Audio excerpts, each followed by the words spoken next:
এন্ডের সঙ্গে ইডি যোগ করলে হয়ে যায় এন্ডিড, কিকের সঙ্গে ইডি যোগ করলে হয়ে যায় কিকড, লাভের সঙ্গে ইডি যোগ করলে হয়ে যায় লাভড, প্লের সঙ্গে ইডি যোগ করলে হয়ে যায় প্লেড।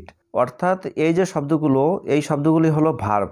এই ভার্বের সঙ্গে যখন ইডি যোগ হচ্ছে তখন আমরা ইডি এর সাউন্ড কখনো ইড পাচ্ছি, কখনো ট পাচ্ছি, কখনো ড পাচ্ছি এবং কখনো এড পাচ্ছি। তো গাইস তোমরা দেখছো AFJA স্টাডি। আজকের ক্লাসে আমরা জানবো ভার্বের সঙ্গে ইডি যোগ হলে কখন কেমন সাউন্ড হয় তার নিয়মগুলি।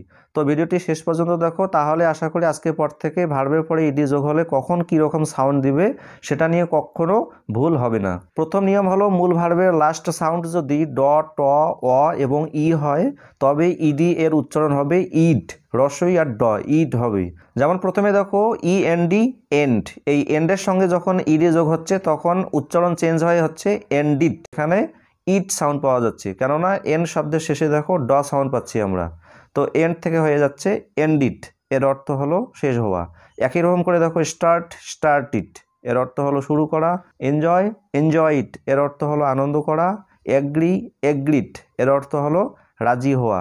এই সমস্ত শব্দের শেষে আমরা যথাক্রমে ড, ট, অ এবং ই সাউন্ড পাওয়ায় ইডি যোগ হওয়ার পর শব্দগুলোর উচ্চারণ চেঞ্জ হয়ে ইট পাচ্ছি। ঠিক আছে। 2 নম্বর নিয়ম দেখো, মূল ভার্বের লাস্ট সাউন্ড যদি ক, প, ফ, দন্তেস্ব এবং তালব্য হয় তবে ইডি এর সাউন্ড হবে টর মতো। যেমন প্রথমে দেখো এএসকে, আস্ক, আস্ক, এখানে দেখো শেষে ক সাউন্ড পাচ্ছি, তো এই আস্কের সঙ্গে যখন ইডি যোগ হবে তখন হবে আস্কড, লাস্টে টর মতো সাউন্ড পাচ্ছি। আস্কড এর অর্থ হলো জিজ্ঞাসা। একই রকম করে লুক, লুকড, এর অর্থ হলো তাকানো। লাভ, লাভড, এর অর্থ হলো হাসা। বাম, বাম্পড, এর অর্থ হলো আচমকা। ভেনিশ, ভেনিশড, এর অর্থ হলো অদৃশ্য হওয়া। এই ওয়ার্ডগুলি শেষে যথাক্রমে ক, প, ফ, স সাউন্ড থাকায় ইডি যোগ হওয়ার পর আমরা ইডি এর সাউন্ড পাচ্ছি টর মতো। ঠিক আছে। তারপরে 3 নম্বর নিয়মে দেখো, মূল ভার্বের লাস্ট সাউন্ড যদি ক, প, ফ, স এবং ড, ট, ই না হয়ে অন্যরকম হয় তবে ইডি এর উচ্চারণ ড হবে। যেমন দেখো LIVE, লিভ, শেষে দেখো ভর মতো সাউন্ড পাচ্ছি, তো এখানে শেষে ক, প, ফ, স, ড, ট, ই এগুলোর মধ্যে না হয়ে ভ সাউন্ড হচ্ছে, তো কাজেই এখানে ইডি যোগ হলে ডর মতো সাউন্ড পাবো আমরা। লিভ থেকে লিফট, শেষে ডর মতো পাচ্ছি, লিফট, এর অর্থ হলো বাস করা। একই রকম করে অল্টার, শেষে র সাউন্ড পাচ্ছি, তো কাজে এখানে ইডি যোগ হলে ড সাউন্ড পাবো আমরা। অল্টার, অল্টায়ার্ড, এর অর্থ হলো পরিবর্তন হওয়া। তারপরে একই রকম করে দেখো ফিল, ফিল্ড, এর অর্থ হলো পূর্ণ করা। লাভ, লাভড, এর অর্থ হলো ভালোবাসা। ট্রাভেল, ট্রাভেলড, এর অর্থ হলো ভ্রমণ করা।